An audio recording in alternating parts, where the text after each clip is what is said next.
Hello everybody, it's Kim and welcome to my channel, Life Prepared. I have a confession to make. I made the trifecta of errors in canning my food the other day, and this was the result. I lost one, and I'm going to tell you, I realized the three major things I did wrong, and I don't want you to make those mistakes. So let's talk about this for a minute. First mistake I made was, now you see this is all dusty on top. These were stored out in my shed. They were given to me by somebody who had them stored in their shed, and they wanted to get them out of their shed. So I was more than happy to take on some jars.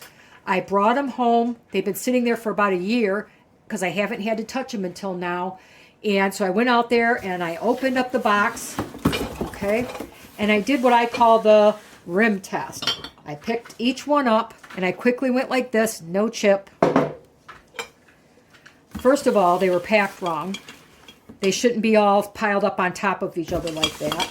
So I went around and I did this to each rim on the jars that I was going to bring in the house to use. All right, everything looks fine, right? Nothing looks bad. I'm in the dark. My shed is very dark. There's no light or anything in there. And, you know, it's Michigan. It's gloomy. Well, what I did not do, while I was washing them, while I was in the rush to get them washed and dried and get all my stuff together, chopping onions and everything else, I forgot one of the main things, and that is to look for any cracks. I really doubt you can even see it. I tried to circle it there, but there's a hairline crack right there. I hope you can see it. Right there is that hairline crack. I have a feeling that jar that burst had one of those hairline cracks. But, so the first thing was I did not properly check my jars, especially since they were given to me.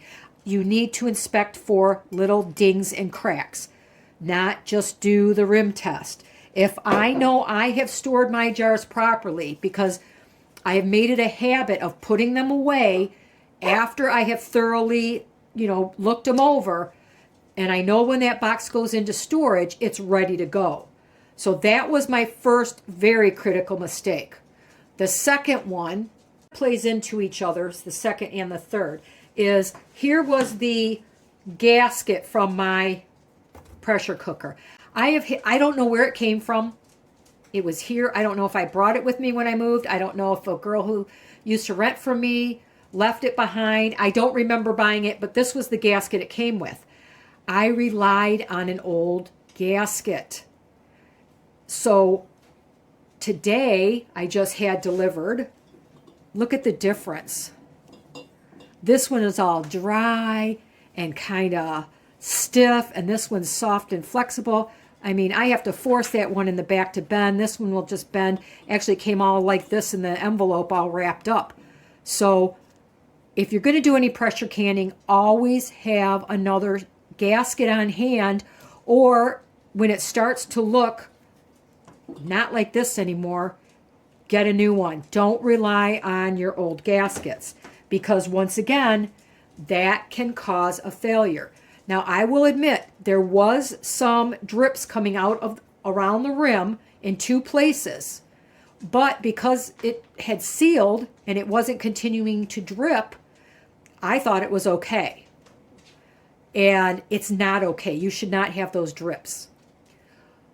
The third thing was, this is the lid to my canner. I do not have the pressure gauge on here. When I looked it up, this is from the 1950s about.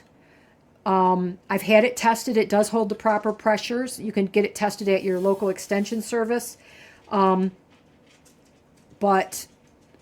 I probably will be replacing this at some point, because it only uses the old gauges that say 5, 10, and 15 pounds on them. And after you vented this for 10 minutes, you put this on and wait for it to start doing the jiggle back and forth. Well, because my turkey was missing, it was after 6 o'clock at night, it was starting to get dark. I know she can barely see out of one eye. The other one she's completely blind in. I had to go look for her because I don't want her to get eaten. And the next day we got 5 inches of snow. So anyway, I had this on vent and I walked away from it. And it was venting pretty good. It still had the little spurts coming out, but I was gone at least a half an hour or more. I don't know. I know it was at least a half an hour. And I let the water steam off too much. So I had the trifecta of errors. I had jars that were not properly looked at. I had a bad gasket, and I walked away from it. If you're going to do pressure canning and something like this, you kind of need to stay where you can hear what's going on. I can be in my bedroom. I could be in my living room, but I can hear when this little guy is doing its thing.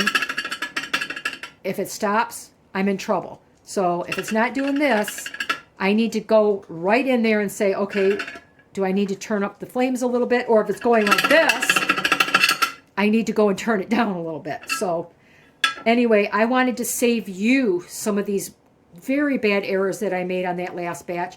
I really don't have an excuse. I've been very sick for 2 weeks, but it's still not an excuse for doing something unsafe. Just wanted to save you a lot of time and a lot of heartache and some money. And please do not do the trifecta of errors. Even one is bad, but I did 3 in the same day. So if you know of any other mistakes that are made during pressure canning, please feel free to let me know.